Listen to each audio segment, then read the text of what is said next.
aksi intoleransi terhadap rumah ibadah masih terus terjadi. Dengan dalih surat izin mendirikan bangunan, kelompok dan massa yang mengatasnamakan agama dapat melakukan intimidasi, perusakan, dan pembakaran.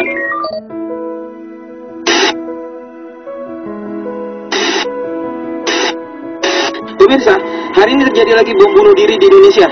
Bom tersebut meledak di salah satu rumah ibadah di Solo. Akibat kejadian itu, seorang anak muda tewas mengenaskan, diduga sebagai pelaku bom bunuh diri. Belasan orang terluka. Apa yang sedang terjadi di negeri ini? Aku harus mencari jawabannya.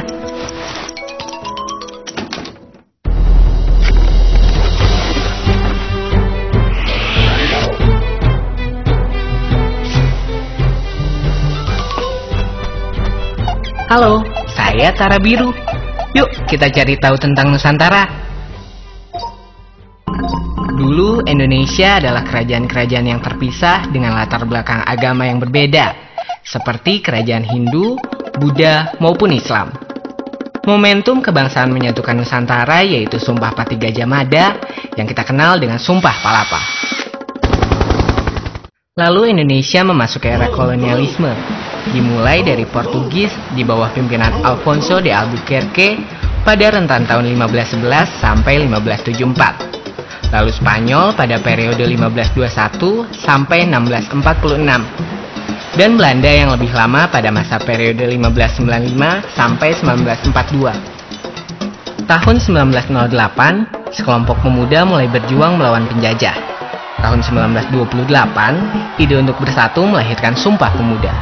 Tokoh lintas etnis dan agama antara lain Abdul Kahar Muzakir, Kiai Haji Abdul Halim, Haji Agus Salim, Abi Kusno Cokrosuyoso, Kasman Singadimeja, Haji Teguh Muhammad Hasan, Haji A.A. Sanusi, A.A. Maramis, Dr. G.S.S.J. Ratulangi, Latuhar Hari, Tan Eng Hwa, I Gusti Ketut Puja, A.R. Baswedan, Haji Abdul Wahid Hasim, Kiai Haji Maskur, Kiai Haji Bagus Hadi Kusumo, dan Kiai Haji Mas Mansur merumuskan negeri yang mereka cita-citakan. Atas semangat persatuan dan kesatuan tanpa memandang kelompok mayoritas atau minoritas, lahirlah Undang-Undang Dasar 1945. Insinyur Soekarno berpandangan, Indonesia bukanlah milik kelompok tertentu, bukan milik Kristen, Islam, suku Jawa, Sumatera, apalagi milik individu.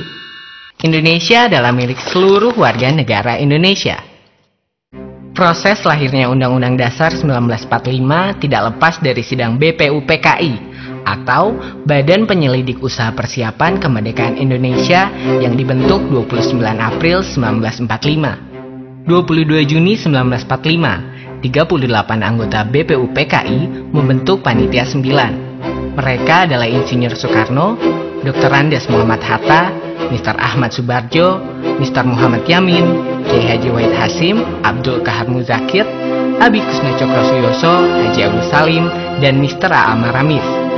Panitia ini kemudian merancang Piagam Jakarta yang akan menjadi naskah pembukaan Undang-Undang Dasar 1945. 18 Agustus 1945, rumusan ini disahkan oleh Panitia Persiapan Kemerdekaan Indonesia atau PPKI.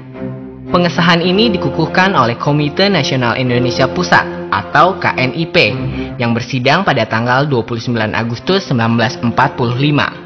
Saat ini, Undang-Undang Dasar 1945 adalah hukum dasar tertulis atau Basic Law dari Konstitusi Pemerintahan Negara Republik Indonesia. Undang-Undang Dasar 1945 adalah jalan keluar yang memayungi kepastian hukum masyarakat Indonesia yang beragam. Undang-Undang Dasar 1945 mempersamakan kedudukan dan derajat setiap warga negara di mata hukum. Hal ini sama dengan kewajiban umat Islam untuk memandang sama semua kelompok dan tidak memaksakan kehendak kepada mereka. Setelah diskusi panjang, para pendiri negara sepakat memilih Pancasila sebagai ideologi bangsa dengan mempertimbangkan Pancasila mewakili karakter bangsa Indonesia. Muhammad Yamin pada 29 Mei 1945 mengusulkan 5 asas. Peri kebangsaan, peri kemanusiaan, peri ketuhanan, peri kerakyatan, dan kesejahteraan rakyat. Lalu Supomo pada 31 Mei 1945 mengusulkan asas persatuan, keseimbangan lahir dan batin, kekeluargaan, keadilan rakyat, dan musyawarah. 1 Juni 1945, Insinyur Soekarno mengusulkan 5 asas Pancasila, yaitu nasionalisme dan kebangsaan Indonesia, internasionalisme dan perikemanusiaan, mufakat dan demokrasi, kesejahteraan sosial, serta ketuhanan yang Maha Esa. Kelima asas usulan Insinyur Soekarno ini jika diperas menjadi 3 sila, yaitu sosionasionalisme, sosiodemokrasi, serta ketuhanan yang berkebudayaan. Dan jika diperas menjadi 1 sila, yaitu gotong royong. Ini menggambarkan karakter bangsa Indonesia. Pancasila melahirkan sistem demokrasi terbaik bagi Indonesia, yang memiliki keragaman kelompok masyarakat dan keyakinan beragama. Demokrasi Pancasila dapat menekan upaya kelompok-kelompok yang ingin menerapkan agama sebagai ideologi bangsa. Ketakwaan terhadap Tuhan tidak hanya sebatas ritual, tetapi juga bagaimana kita berakhlak baik kepada orang lain yang berbeda. Sila-sila dalam Pancasila itu sama dengan nilai-nilai dalam Islam. Sila pertama mengajarkan kita ketakwaan terhadap Tuhan. Kita selalu diawasi oleh Tuhan dalam segala perbuatan yang kita lakukan. Sila kedua mengajarkan kita untuk adil, disiplin, dan beradab. Sila ketiga menahan kepentingan diri sendiri maupun golongan dengan lebih mengedepankan kepentingan bangsa. Sila keempat memberikan kepercayaan kepada wakil-wakil kita, yaitu memberikan kekuasaan kepada mereka untuk mengatur dan menjalankan negara serta pemerintahan melalui penerapan nilai-nilai yang pro kepentingan masyarakat. Sila kelima merupakan output dari seluruh nilai kebaikan, yaitu dapat menciptakan keadilan sosial bagi seluruh rakyat Indonesia. Keanekaragaman adalah ketentuan dan anugerah yang diberikan Allah Subhanahu wa Ta'ala. Ini sesuai dengan karakter Islam sebagai agama rahmatan lil alamin, menyebarkan kebaikan untuk seluruh alam. Perwujudan keanekaragaman inilah yang terwakili dalam slogan Bhinneka Tunggal Ika. Kawan-kawan, perpecahan mengancam bangsa kita. Eksistensi Islam tumbuh dan terus berkembang hingga kini karena Islam menyesuaikan dengan kondisi yang ada pada setiap negara. Syariat Islam tidak bertujuan mendirikan negara Islam, melainkan bagaimana kita membangun sebuah negara dengan menjalankan nilai-nilai Islami yang syarat akan kebaikan. Jika sekelompok orang ingin mengganti konstitusi hukum kita dengan syariat Islam, itu bukan jalan keluar yang bijak bagi Indonesia yang heterogen. Pada masanya, Rasulullah membuat piagam Madinah yang berisi kesepakatan damai, menerima perbedaan, menghormati agama lain, dengan memberikan jaminan keselamatan dan perlindungan dalam menjalankan ritual keagamaan mereka. Itulah agungnya Rasulullah.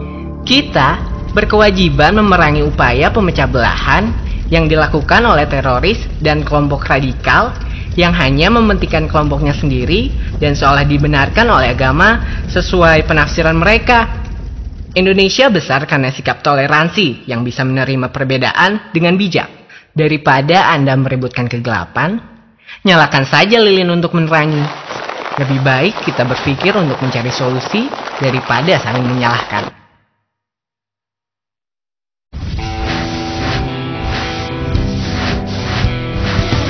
Sekarang kita masih dijajah oleh diri kita sendiri. Selama kita belum bisa bebas dari budaya kekerasan, Indonesia kini masih terancam oleh perpecahan, kerusuhan, konflik antar kelompok dan golongan, hingga aksi radikal dan terorisme yang telah menelan banyak korban. Banyak yang memandang Indonesia dari sisi negatif, dan lupa bahwa Indonesia memiliki banyak sisi positif. Yuk kita coba lihat Indonesia dari kacamata luar. 9 Juli 2011, sebanyak 5.100 warga Amerika, Peru, Argentina, dan negara-negara lainnya berkumpul di Monumen Nasional Washington, Amerika. Mereka peserta pemecah rekor dunia dengan pemain angklung terbanyak di dunia yang dipimpin seniman angklung Indonesia, Daeng Ujo. Saat ini, angklung mendapat pengakuan oleh UNESCO sebagai warisan dunia. Nah, komposer terkenal Ben McCreary yang pernah menjadi komposer dari soundtrack TV Battlestar Galactica menggunakan alat musik gamelan sebagai pengisi suara untuk video game Socom 4. Seorang pria dari London, Matthew Cohen, mempelajari wayang dan menjadi dalang yang cukup handal. Ia mengajari mahasiswanya di London dengan mata kuliah khusus pewayangan. Kita sering bangga dengan budaya-budaya luar, film Hollywood atau tren busana Prancis, tetapi lupa dengan kebudayaan sendiri.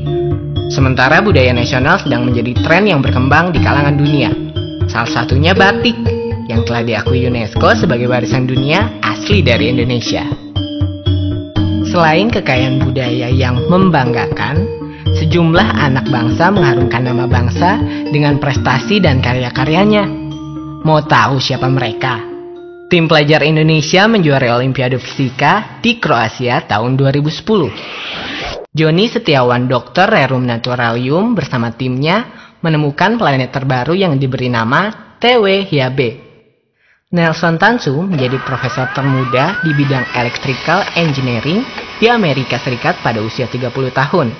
Rini Sugianto menjadi animator utama film produksi Hollywood The Adventure of Tintin.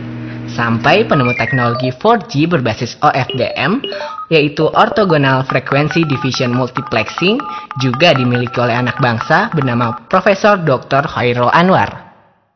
Sebagai generasi muda, apa yang harus kita lakukan? Ya, kita harus berprestasi dan menghargai perbedaan. Dengan melihat Indonesia dari kacamata yang lebih luas, kita tidak hanya melihat keburukan yang ada di Indonesia saja. Nilai-nilai Islam adalah perekat universal. Itulah yang dinamakan nilai-nilai Islam dengan semangat keindonesiaan. Tongkat estafet perjuangan sekarang berada di tangan kalian. Jihad masa kini adalah menghilangkan budaya kekerasan, mempertahankan persatuan dan kesatuan bangsa, meningkatkan kompetensi masyarakat melalui perbaikan mutu pendidikan, kesejahteraan, perekonomian, maupun hubungan sosial. Jangan mau terjebak dengan kefanatikan golongan atau kelompok tertentu yang membutakan hati dan meremehkan orang lain. Kalian adalah agen perubahan sosial bagi Indonesia yang dapat meneruskan nilai-nilai positif budaya Indonesia. Pemuda Indonesia, ayo bangkit!